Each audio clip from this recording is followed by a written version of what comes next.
Chapter 26. Jay. After putting the violin away, Manu and Lou had asked for water. Jacob could see from their dry, chapped lips that they were dehydrated. But in their rush to leave, there hadn't been any time to grab any. They were also lacking food, but Jacob was confident that Ina could catch some fish in a pinch. The big Samoan drifted off to sleep first, sitting up. Then, after a few falling jolts, one which almost pitched him off the raft, Lou told him to lie down. I too must rest. Thank you again, Jacob, for the rescue. We are in your debt. Lou had bowed his head, then he too had laid down. Right next to Manu, who was softly snoring. The few luggage containers and supplies they did have were massed in the center of the raft. They were piled just below the mast so as not to interfere with the sail. There was also a small pile of extra vines as well as a dozen or so pieces of bamboo. Jacob held the freestanding end of the sail, catching the gentle breeze. He hoped that if he kept the ant island directly behind them, they would eventually see the next one, but it hadn't happened yet. Soon it would be too dark for him to see, and he would close the sail and let the current take over. He caught a glimpse of the white shark fin again. Had it picked up their scent and was just waiting for someone to fall in? No way I asked Ina to hunt with that thing out there. The table had a recessed, dropped edge that hung down a few inches from the top when upright. Upside down, as it was now oriented, this edge created a 3-inch wall around the perimeter, separated by the 4 legs at the corners. Jacob had added a foot of bamboo on each side, but it was not even close to watertight. He hoped it would at least repulse most of the waves when the surf inevitably grew rougher. Jacob wasn't certain, but he imagined the relative calmness of the water would not hold forever. The creaking of the bamboo as the raft gently rose and fell with the waves did not assuage his concerns. As the setting sun began to scatter yellows and oranges across the surface of the water, the quiet and lack of immediate danger allowed his mind to wander. No food, no water, few weapons, a raft that would surely fall apart in any bad weather. They didn't even make proper oars. The looming uncertainty of what lay ahead was magnified by their lack of preparation and ignorance. 100 questions he had for Obbs, left unasked. If only I had time to plan it properly. There were a million things he would have done differently. Had his rescue of Manu and Lou only delayed the inevitable? Did he only put Ina at more risk by rushing their departure? Should he have waited? He felt shame at entertaining the outcome that would have resulted in Lou and Manu's certain deaths. While Ina likely wouldn't have cared, he knew Anna would have been disappointed. Really haven't changed, have I? Jacob sighed. If not for Anna's death and his looming guilt pushing him forward, he wouldn't even be here. He wouldn't have taken the risk. He wouldn't have stepped into the unknown. He wouldn't have saved Lou and Manu. If he was being honest, it wasn't even him that had saved them. It was Anna. And he realized he had been right to step down from the mountain. That self-inflicted penance had helped no one. Anna would definitely have preferred this, he was sure, and that brought him a small piece of comfort. Part of him hadn't expected it to work. That part that felt he deserved to fail, the part that was guilty. It didn't seem real, as though he was an actor on a stage. Jacob the captain. Except it hadn't failed. It had worked. The curtain call that should have revealed his false bravado had been delayed, and now, somehow, he found himself responsible for even more people. At some point during his ruminations, Ina had also fallen asleep. She was still wearing that sundress from the first night, and he watched her breathing in tune with the rise and fall of the raft. He didn't know how Naga aged, but in his mind, she looked just a few years older than Anna. He thought about how if she was on Earth, she would likely just be graduating high school on her way to college. She should have parents and friends. Her dream should have been to graduate, start a career, and maybe one day a family. Not some ridiculous honor killing, certainly not some surgery just so she could fit in with the very people that had cast her aside. He should make her understand how illogical that was. Jacob's eyebrows furrowed and he clenched his fist. He held it for a few moments and then took a deep breath and exhaled. He had tried forcing his ideas on his own family, and look where it had gotten him. No, he thought. If by some miracle he was able to rescue the other survivors and get them all to safety, he would let her choose her own path, and he would do his best to help her. He owed her that much. She had her legs stretched out toward a corner and her head facing towards him. Supplies in the center of the raft prevented the others from seeing her unless they stood up. This was good because her tentacles were on full display. She must have fallen asleep without realizing. I need to find something to cover her. Jacob eyed the sleeping others and quietly took a few steps. He tucked the end of the sail he held into the main mast, collapsing it for the night. Better to have the current take them than risk the wind shifting and pulling them off course. He kneeled down to gently open one of the cases that held clothes and carefully rummaged until he found what he was looking for. He moved back next to Ina and whispered, "Ina!" She didn't respond. "Ina!" He whispered a bit louder. She startled and she quickly opened her eyes wide, glancing around her as a hand shot out in front of her, holding a sharpened black object. "It's me, Ina. Shh." She recognized his voice and quickly relaxed and tried to sit up. Jacob firmly pressed the item into her hands in a way that kept her lying down. "What?" "Your hair, Ina. Put this on." Ina's hand shot up to her head.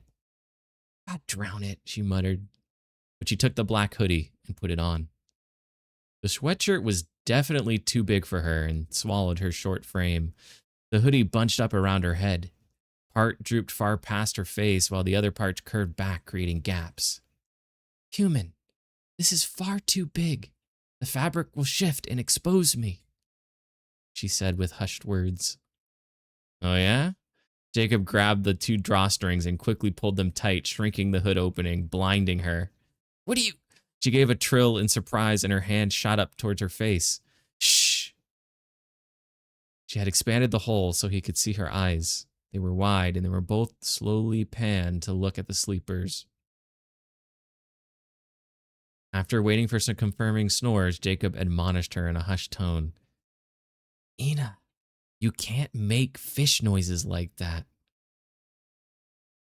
"It's your fault for smothering me, human." "You really should stop calling me human. Humans don't call other humans humans." "Then what should I call you? Idiot?" "Captain?" Ina started a trill giggle, but stopped herself and then forced a more human-like noise. "Okay, then Jacob? I mean, it is my name." Ina adjusted the hoodie so the opening was flush with her forehead and neck. Jacob went to tie the drawstrings and she slapped his hand away, then tied it herself. "You can go back to sleep, I guess. That should be good for the night." Jacob sat down in his old spot. "Well, now I'm awake, Jacob." She sat down next to him, leaving a half foot of distance between them. The silence stretched. "So, have you been to the next island?" "I wasn't supposed to." She paused for a moment and then continued. "But I did take a quick look. It's a lagoon island, like all tidal wombs, with a stream that connects from the ocean. Naga aren't able to breathe underwater when born, so the babies are cared for in the lagoon until their gills develop." Ina unconsciously touched an ear. "It's only inhabited during the emergence. Once the last child is able to leave, it is left empty. Naga do check in on it from time to time during the rest of the cycle, though. What is the emergence? When the Coriacea hatch, so do many other animals. I'm told the Naga are in tune with this cycle. It is at the end of the long ebb, just before the surge, and it causes the oceans to fill with new life. Does the island have any sources of food or water? In the center of the lagoon, there's a Naga life shrine built around a natural spring. A human violating that place would be best to avoid it. Water can be found elsewhere. Ina continued. In the surrounding atoll, there's some colonies of song bees. You could eat them, but they would likely be dangerous to you folks in large numbers. There's also some orange trees. You guys have oranges here. Yeah, even Obbs Island has some. The milk is too tart for me, though. Milk? In Jacob's surprise, he was a bit louder than he intended, echoing over the dark water. Shh! Ina's hand clapped over his mouth. Her voice dropped to the quietest whisper. Fuck. Then Jacob noticed a white orb of light in the distance. It was hard to tell exactly how far away it was in the black. It reminded Jacob of a motorcycle headlight, but pitched down at a steep angle, creating a circle of light on the water. It was approaching. Make no sound, Ina whispered, drawing her hand away. The light grew closer, and Jacob squinted his eyes. It appeared to be suspended off a large curved pole. Because of the curve, the bottom of the pole was hard to see as it disappeared into the water. It suspended whatever was generating the light 10 feet above the surface. The bright light constricted Jacob's pupils and made it hard to see anything else in the dark. He thought he saw some darkened shapes in the water just outside the spotlight area, but couldn't make them out. The light came to a stop a short distance away. Then the whole raft groaned and creaked as something large brushed against it under the water. His eyes went wide and he glanced at Ina, doing a double take as he saw a disembodied hoodie floating in the lamplight. Then he realized she had camouflaged her skin. He had never seen her scared before. Jacob's pulse quickened as he peered out and down, but only saw the dark water pressing against the side of the raft. Then, off to the left, he saw the familiar white fin with the chunk missing. He watched it swim towards the light. Just before it reached the center of the spotlight, a geyser of dark water erupted around it. Jacob thought he saw a huge stalagmite shape within for a moment, and then the water crashed back down and quickly settled. The shark was gone. The spotlight illuminated only dark, foreboding water, and then some bubbles rose from below, popping as they hit the surface. A few seconds later, the smell of sulfur wafted around them. Jacob held his breath and heard his heart thumping in his ears as the light started to move closer and then was passing them. From behind, Jacob saw the pole with some kind of brown flesh. When it was 30 feet away, Jacob heard a large splash nearby and then saw the light in the distance start to fade.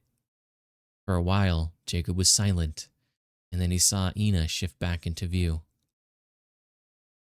What in the hell was that? He whispered. Think you mean, what in the abyss? Ina quietly chided with a twinge of nervousness. I think that was a light eater, but they shouldn't be in Naga waters. She paused. We are lucky the big human stopped snoring. They hunt by sound. We should be fine now that it is fed. Jacob watched Ina lie back down, and then he did the same. But he didn't sleep. His mind was in the deep. The abyss stares back.